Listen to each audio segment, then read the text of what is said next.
¿existen los pecados leves y los pecados graves?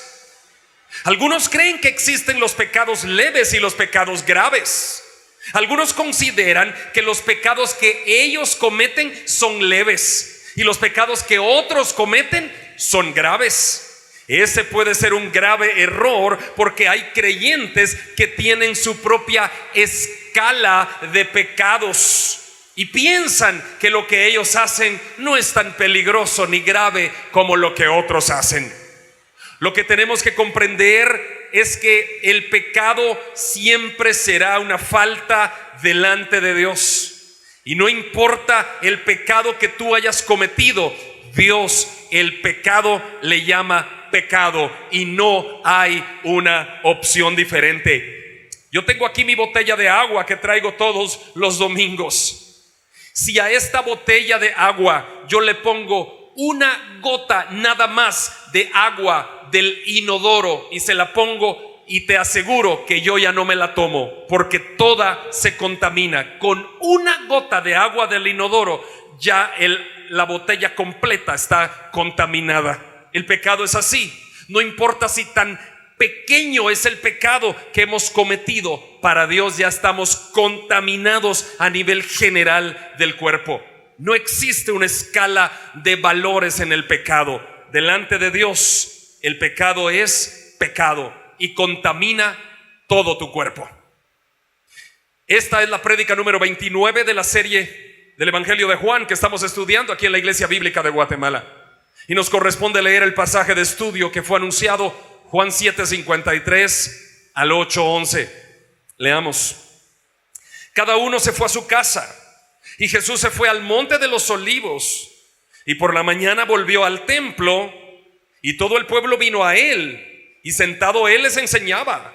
Entonces los escribas y los fariseos le trajeron a una mujer sorprendida en adulterio, y poniéndola en medio le dijeron: Maestro, esta mujer ha sido sorprendida en el acto mismo del adulterio, y en la ley nos mandó Moisés apedrear a tales mujeres.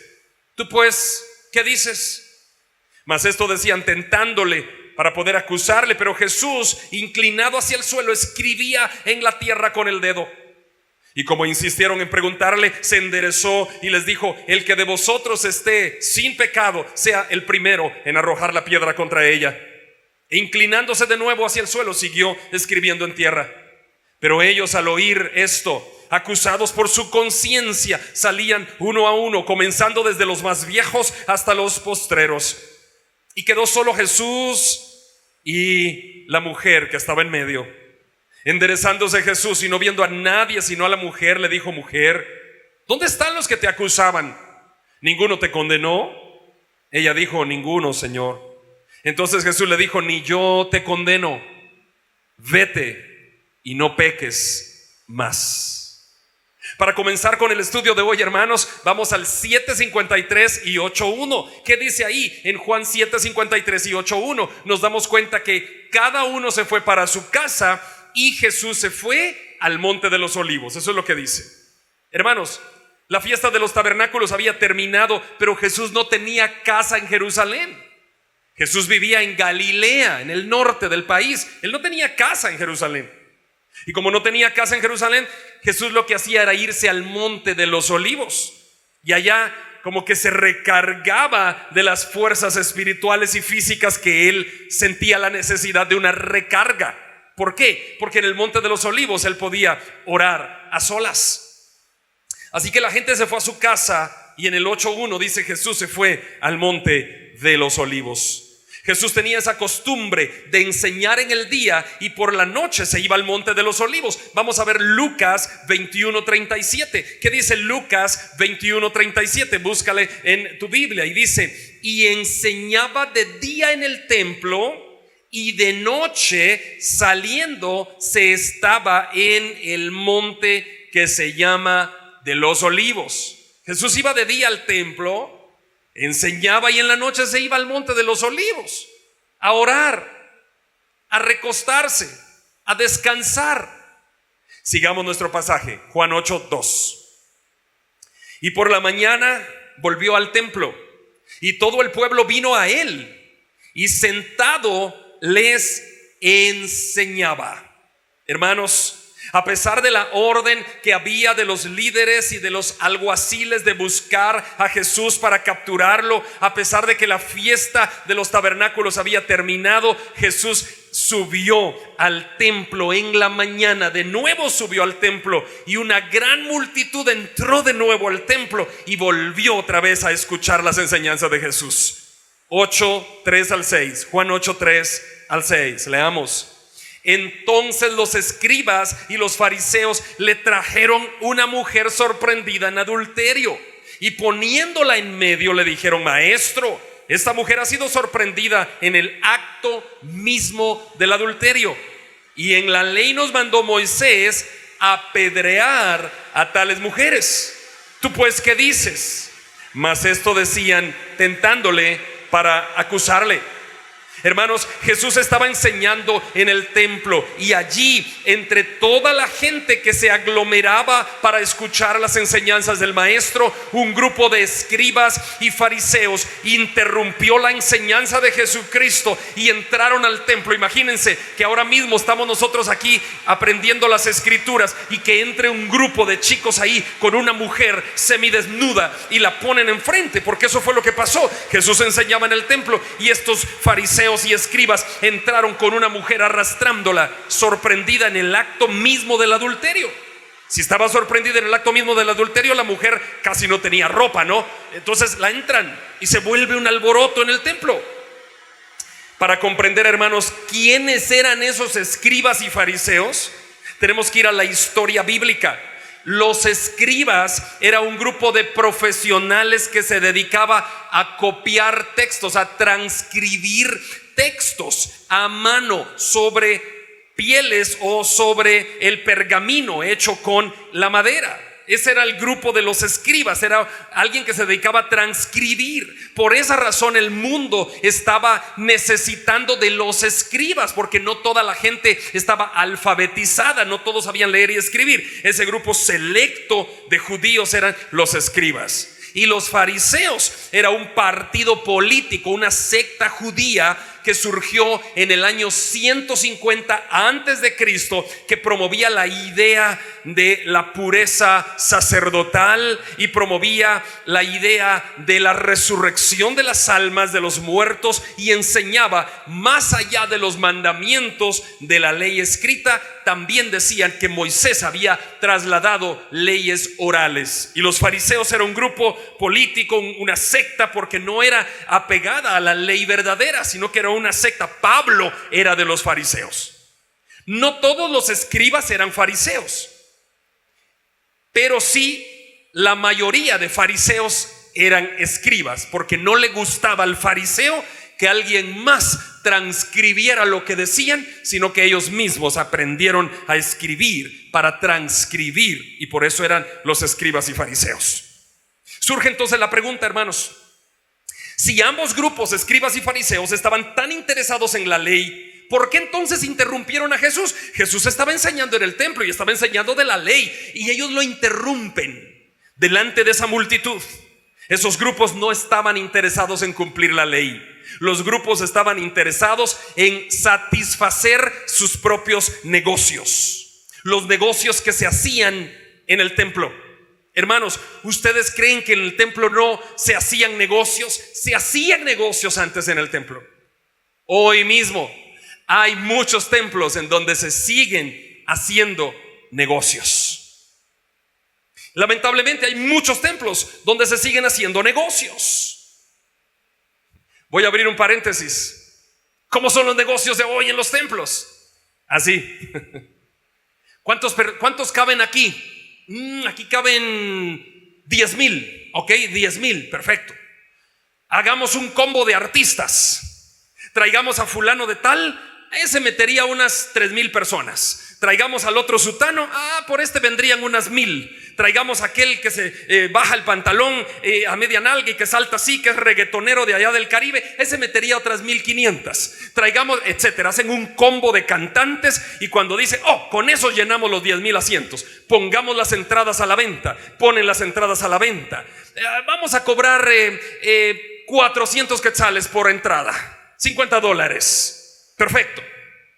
400 por 10,000. Ahí está el negocio. Le pagamos a los cantantes y bueno, en 2 días ya tenemos el negocio. En el templo hoy se siguen haciendo negocios. ¿Quieres que tu mamá sane de la enfermedad que tiene? Trae una ofrenda, haz un pacto con Dios. Mientras más grande sea tu ofrenda, más rápido tocas el corazón de Dios. Negocios. La Biblia no dice eso. Son negocios. Bueno, cierro el paréntesis. Ese grupo de escribas y fariseos estaba muy molesto por la fama que Jesús estaba alcanzando. Jesús tenía gran éxito en Jerusalén y gran éxito en Galilea y gran éxito en todo el país, y ellos querían mostrar un momento oportuno para capturarlo, para hacerlo caer. En el pasaje anterior vimos que habían fracasado en su intento por atrapar a Jesús, pero persistían buscando otras formas de hacerlo. Entonces los escribas y fariseos entraron, pusieron a la mujer ahí semidesnuda, sorprendida en el acto del adulterio, y empezó el momento de dificultad para toda la gente. Toda la gente se sorprendió.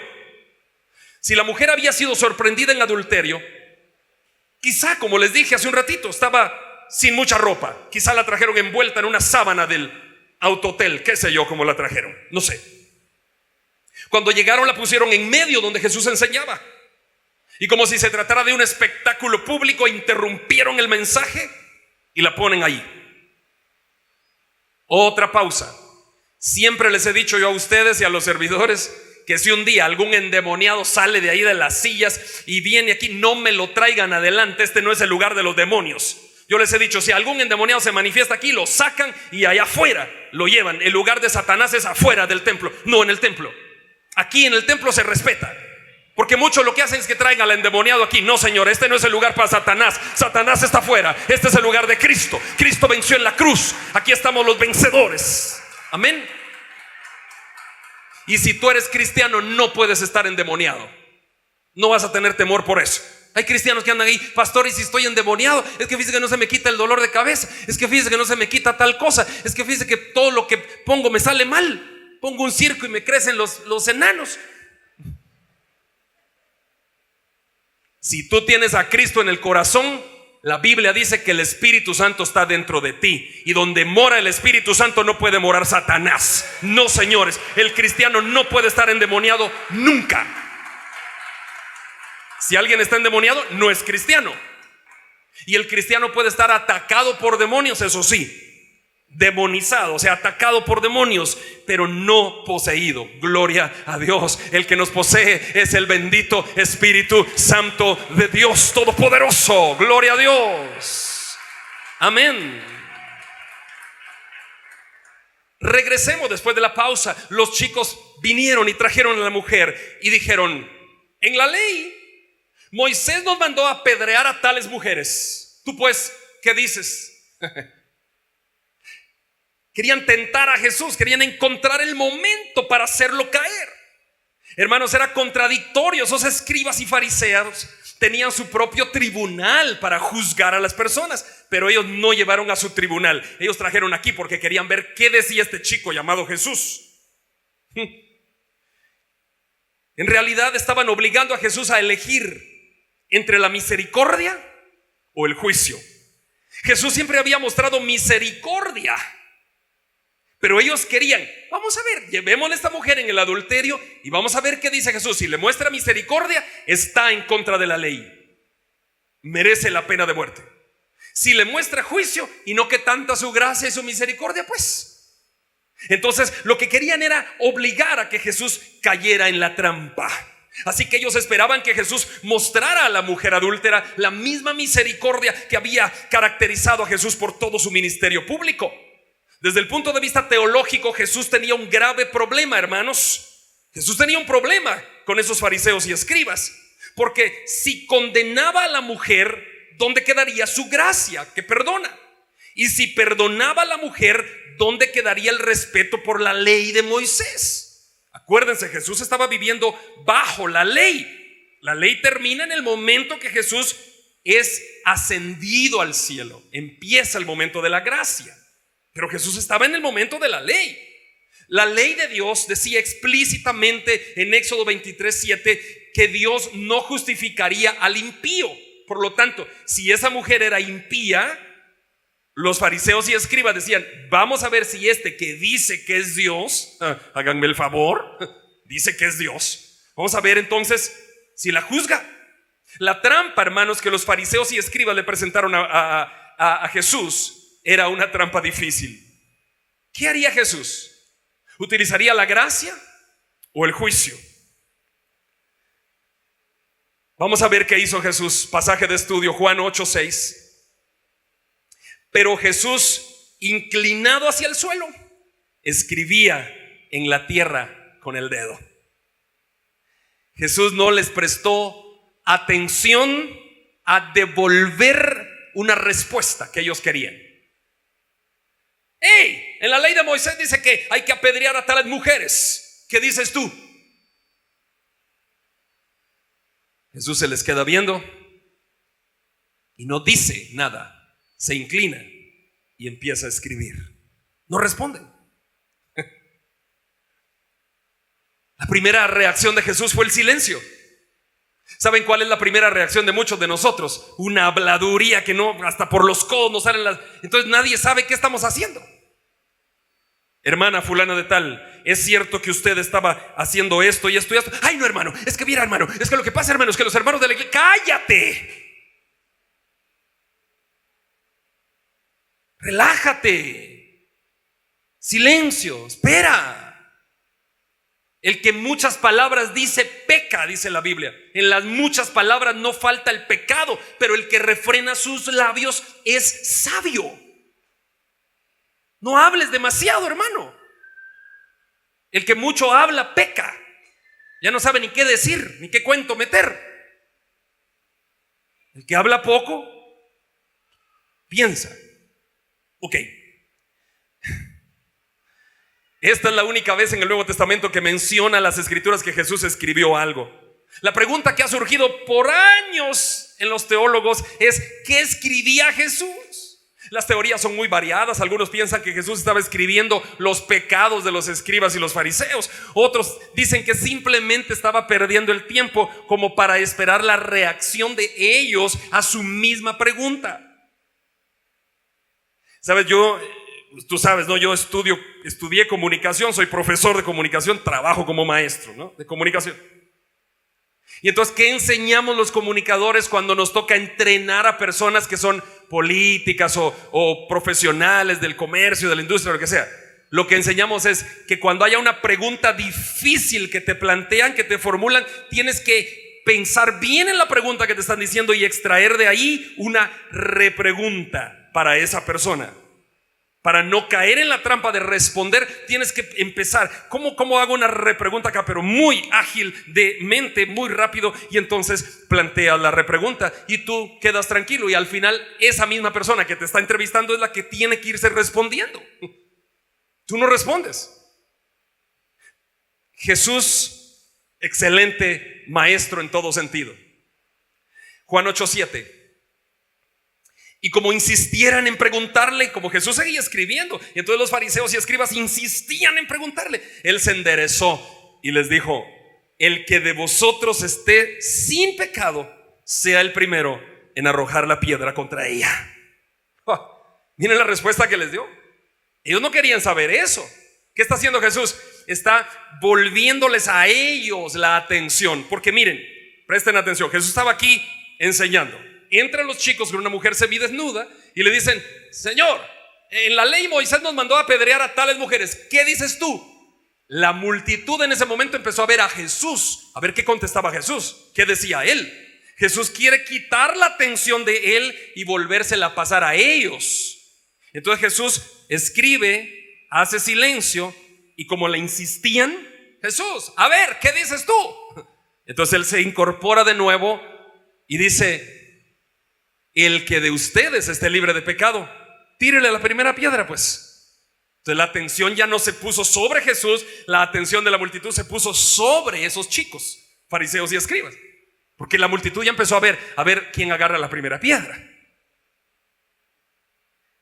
Jesús era un experto en manejar todos los escenarios no solo teológicos, espirituales, sino también de la comunicación. La gente empieza a ver a los escribas y fariseos y Jesús les lanza la pregunta, no la pregunta, una puñalada, ¿no? Les dice, si hay alguno de ustedes que no ha cometido pecado, que esté libre, tírele la primera piedra, pues. Y siguió escribiendo. Hermanos, Jesús no negó que la mujer había pecado. El adulterio es pecado. Jesús no negó que la mujer tenía culpa. Él lo que está diciendo es, ¿alguno de los que la acusan está libre? ¿O ustedes también han pecado? Porque ellos habían pecado aparentemente con pecados leves, como les dije a la introducción. Y el adulterio era un pecado grave, según ellos. Pero el pecado es pecado, aunque sea una gotita de agua sucia en mi botella, me la infectó toda.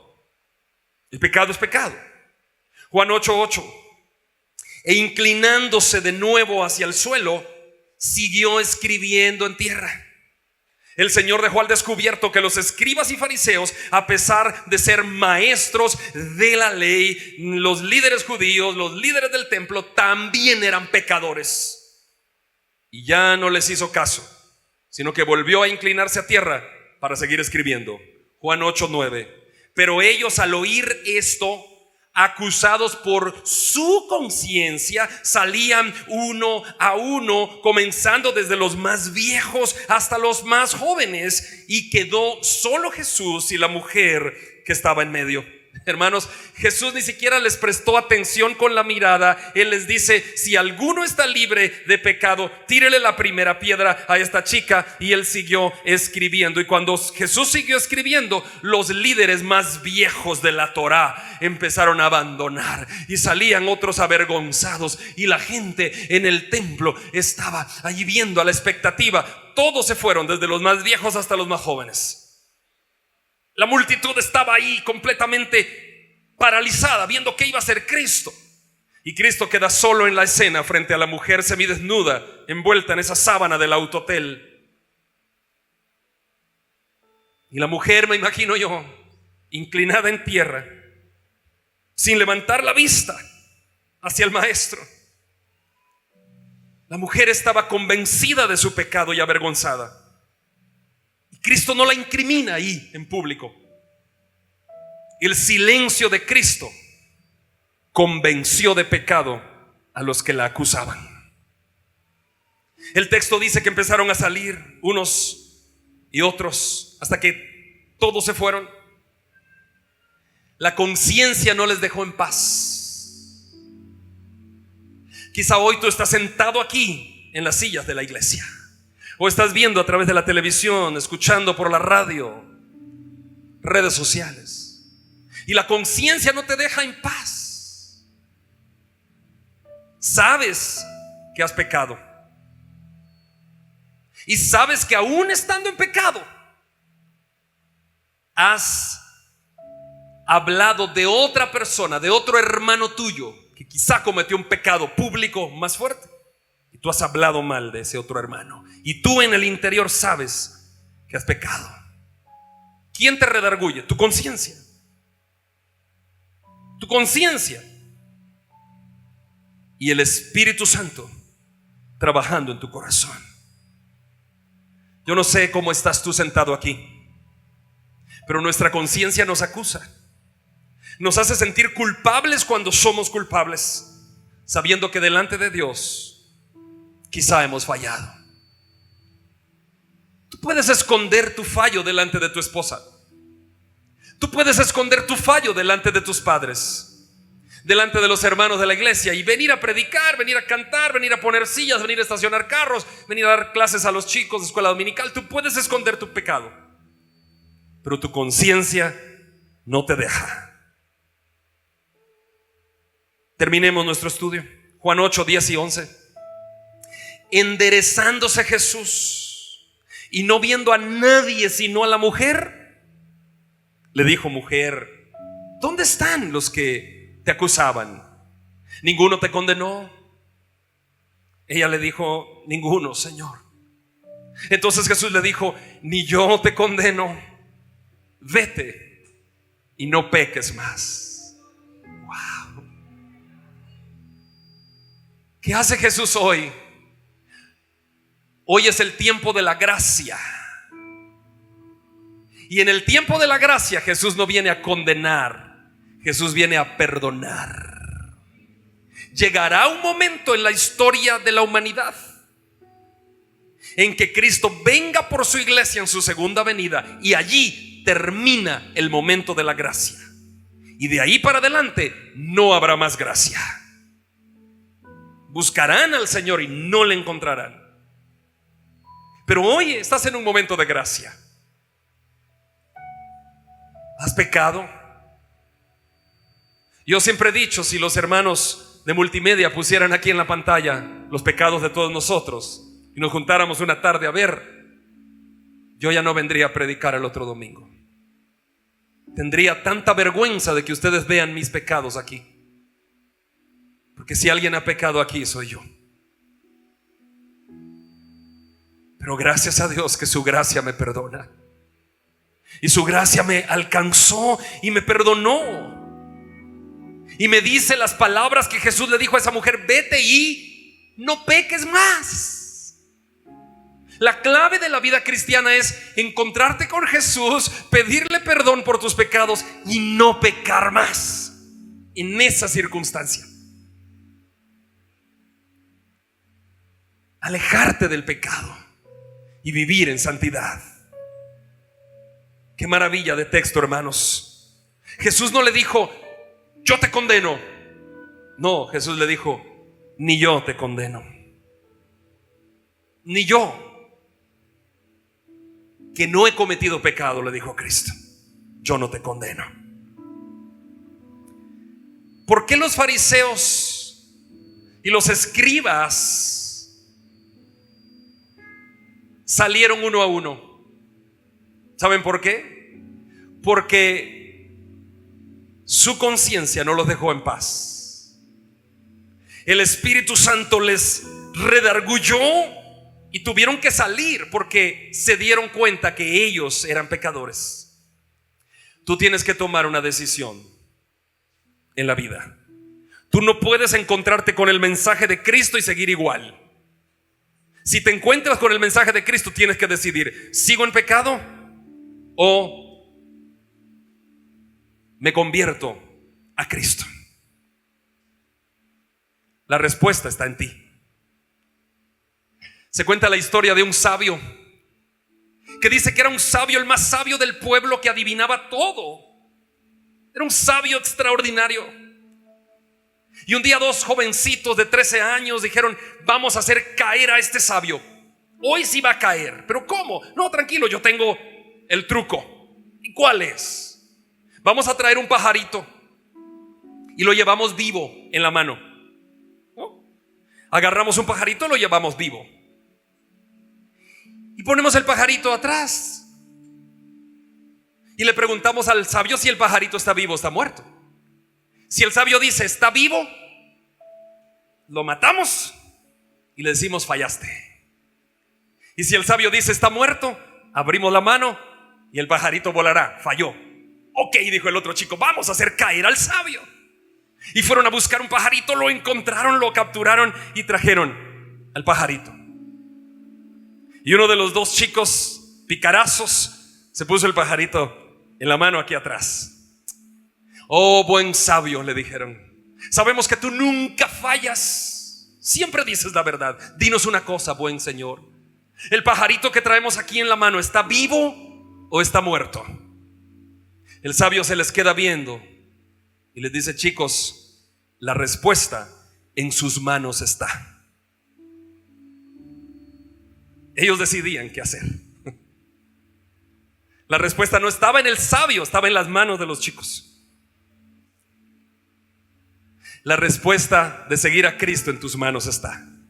Cristo ya murió en la cruz por ti. Él ya abrió sus brazos de amor y misericordia por ti.